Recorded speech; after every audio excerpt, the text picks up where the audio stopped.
তোমরা যারা আমার মতো শান্তিনিকেতনের সোনাঝুরি হাট ঘুরতে যাচ্ছ তাদের জন্য পারফেক্ট একটি ভিডিও।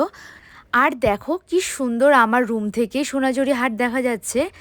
লাঞ্চ করে আর কোথাও না বসে আমি চলে গিয়েছিলাম সোনাঝুরির হাট, যেটা আমার রিসর্টের একদমই সামনে ছিল। সেখানে গিয়ে ফার্স্টেই আমি এই কাকুর কাছ থেকে মিষ্টি দইটা নিয়েছিলাম, যেটা ছিল টক মিষ্টি ফ্লেভার আর খেতে ছিল দারুণ। যেহেতু আমি ফার্স্ট টাইম গিয়েছি সেজন্য প্রত্যেকটা দোকানেই খুব ভালো মতো করে কেনাকাটা করেছি। তো তোমাদের জন্য কিছু কিছু ভিডিও আমি ক্লিপস নিয়ে রেখেছিলাম, যেটা শেয়ার করছি। তোমরাও যারা যাবে তারা কিন্তু অবশ্যই ব্যাগ ভর্তি করে শপিংটাই করবে। তাহলে চলো তোমরাও আমার সাথে সাথে দোকানগুলো ঘুরে দেখবে।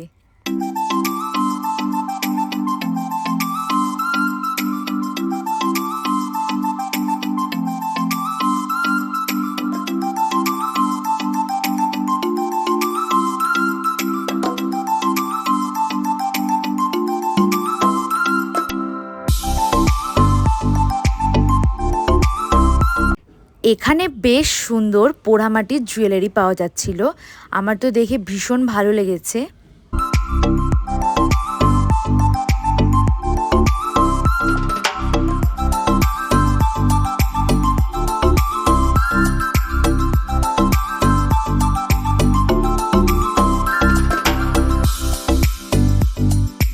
আর এখানে যে হ্যান্ডমেড জুয়েলারিগুলো দেখছো, এটা টোটালটাই বাঁশ টাইপের কিছু দিয়ে বানানো, যেটা ছিল অসাধারণ। এখানে উনি আমাকে দেখাচ্ছিলেন যে এই লম্বা যে একটা টাইপের বাঁশ আছে ওটা দিয়ে এটা তৈরি করা হয়েছে।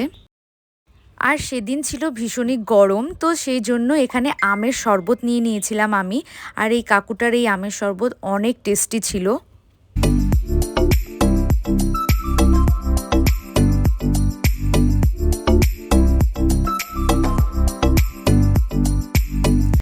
আমার তো শান্তিনিকেতনে বেশ এই জিনিসটা খুব ভালো লাগে যে এখানকার কিছু মানুষজন তাদের ঐতিহ্য বজায় রেখে এখনও এরকম সব গান বাজনা করছে।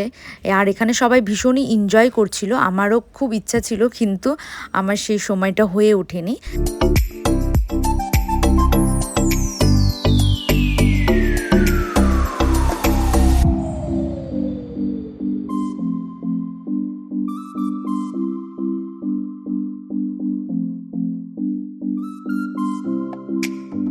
আর এইভাবেই সারাদিন আমি শান্তিনিকেতনে সোনাঝুরি হাট এক্সপ্লোর করলাম। তোমাদের ভিডিওটি কেমন লেগেছে অবশ্যই কিন্তু কমেন্ট করবে। আরও যদি কোনো কিছু কোয়েরিজ থাকে অবশ্যই কমেন্টটা করবে। আর তোমাদের এই ভিডিওটি কেমন লাগলো সেটা কিন্তু কমেন্টে জানাতে ভুলবে না। Thank you.